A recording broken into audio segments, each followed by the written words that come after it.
Hey guys, welcome to How to Solution. And if you want to see how you can create a collection in Shopify, then you've come to the right video.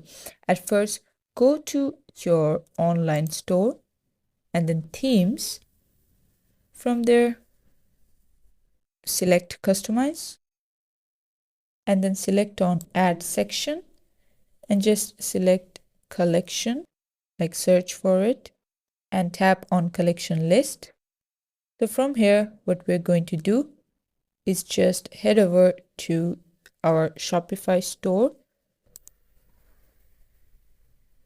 Sorry, you have to save it first and then head over to your Shopify. From there, what you need to do is just click on products and then into collections. Now we're gonna delete this one. And then we're just gonna create a new selection. Just tap on create collection. And then suppose you want a hat, and then you do all of this and then just click on manual. And then you can add an image what will look on the future page and just head on save.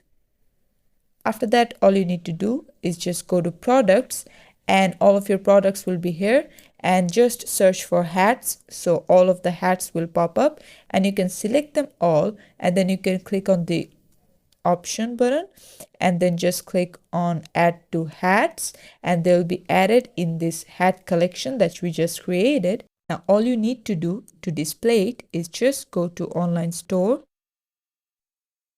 into customize, and then select on this collection, and then tap on this one and you'll see an option called select collection. Just click on this one and just go to hat, and this will be displayed here, and then once save it, and this is how you can do it. Thanks for watching. Please leave a like and subscribe for more tutorials like this, and until then, take care.